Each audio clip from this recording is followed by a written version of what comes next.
بسم اللہ الرحمن الرحیم۔ ابھی جو سورت پڑھی گئی ہے اس کا نام سورۃ انعام ہے۔ یہ ایک سورت ایسی ہے چند آیتوں کے علاوہ ایک سال کی پوری سورت نازل ہوئی، 70,000 فرشتے اس کو لے کر حاضر ہوئے اور یہ تسبیح پڑھ رہے تھے سبحان اللہ عظیم و سبحان اللہ و بحمدہ۔ اس طرح کی تسبیح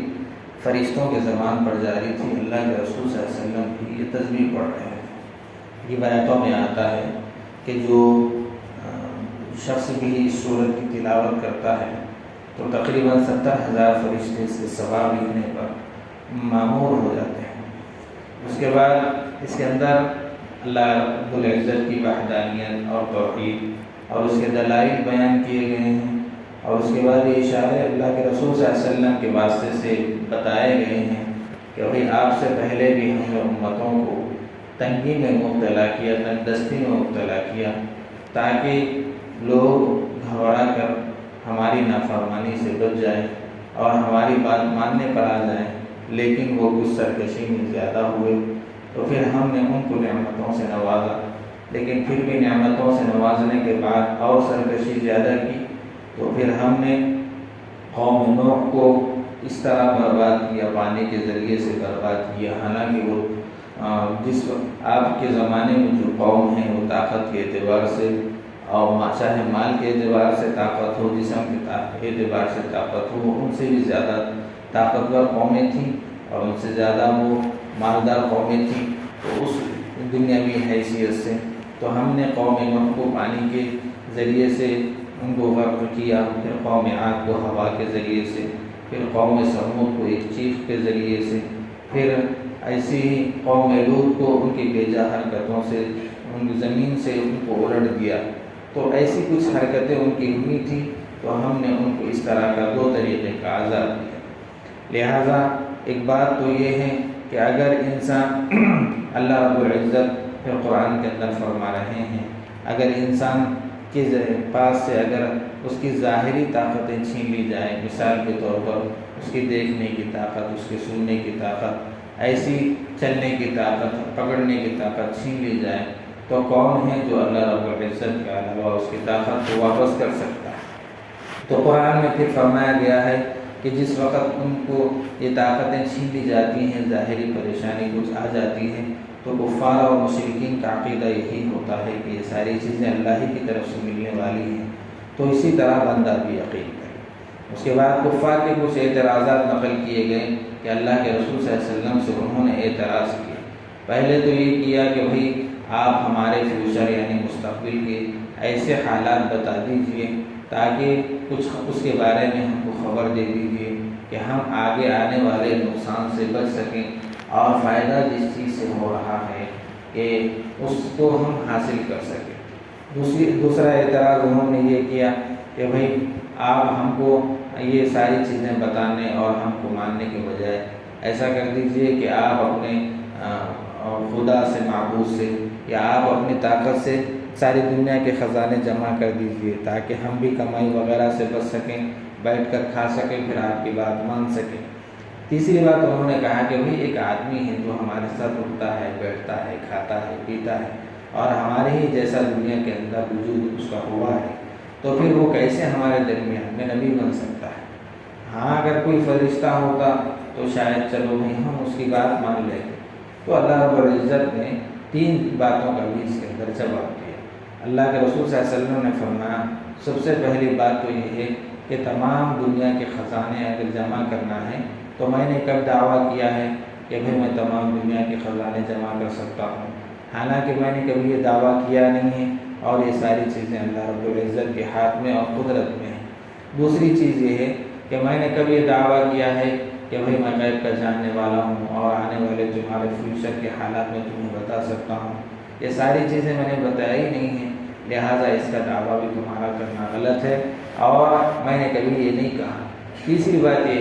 تیسری بات کہ جواب یہ دیا گیا کہ میں نے کب کہا کہ بھئی میں فرشتہ ہوں، بلکہ اگر تمہارے پاس کوئی آدمی اگر بات بتانے آ بھی جائے تو پھر وہ اس کو انسانی شکل اختیار کرنا پڑے گی، جب وہ انسانی شکل اختیار کر کے تمہیں بات بتائے گا تو پھر تم کو اعتراض ہوگا کہ بھئی ہم انسان سے بات سنی نہیں ہے، پھر فرشتہ ہوگا۔ تو ہر اعتبار سے اگر تم کو بات ماننا نہیں ہے تو تم اعتراض کے ڈگر پر کھڑے ہوئے ہو۔ چنانچہ آگے یہ فرمایا کہ کچھ تبلیغ دین کے بارے میں اللہ کے رسول صلی اللہ علیہ وسلم کو فرمایا گیا ہے کہ آپ تبلیغ کرتے رہیں، ساری چیزیں اپنی ہیں، تو چاہے بعض اس کے اندر 2-3 طبقے ایسے ہیں جو قیامت کا یقین رکھتے ہیں تو آپ کی تبلیغ سے ان کو فائدہ ہوگا۔ دوسرا یہ ہے کہ قیامت اور آخرت کے بارے میں کچھ شک کرتے ہیں، ان کو بھی آپ کی تبلیغ سے فائدہ ہوگا۔ لیکن کچھ حضرات ایسے ہیں جو انکار کرتے ہیں، لیکن ان سے آپ کی تبلیغ سے ان کو کچھ فائدہ نہیں ہوگا، آخرت میں ان کے لیے نقصان ہے، وہ اپنی جگہ ہے۔ تو اسی وجہ سے ایک مرتبہ ایسا ہوا کہ کچھ صحابہ جو اللہ کے رسول صلی اللہ علیہ وسلم کے مجلس میں بیٹھے ہوئے تھے، حضرت عمار، حضرت بلال، حضرت صہیب وغیرہ، جو ظاہری اعتبار سے کچھ مالداری سے کم مانے جاتے تھے، تو کچھ کفار قریش جو مالدار تھے، رؤسا تھے، وہ مجلس میں آئے، آ کر کہنے لگے کہ بھئی ہم آپ سے ملاقات کرنا چاہتے ہیں، تو مجلس میں آپ کی بیٹھنا چاہتے ہیں، لیکن شرط یہ ہے کہ آپ اپنے پاس سے کچھ ایسے حضرات کو جو غریب طبقے سے تعلق رکھتے ہیں، اس طرح کی باتوں انہیں بتائی اور کہا کہ ان کو آپ اپنے مجلس سے ہٹا دیجئے، ہم آپ کی بات سنیں گے۔ چنانچہ حضرت عمر رضی اللہ تعالیٰ عنہ نے بھی مشورہ دیا کہ بہتر ہے، یہ تو ہمارے ہر وقت صاحب میں اپنے بیٹھنے والے ہیں، اگر کفار جو قریش کے جو سردار ہیں اگر وہ بات مان لیں تو فائدہ ہو جائے گا، اسلام کو بھی تقویت ملے گی۔ تو اس طرح کی بات چل رہی تھی تو اللہ رب العزت فرما رہے ہیں کہ وہ دلوں کا بھید اور دلوں کے حالات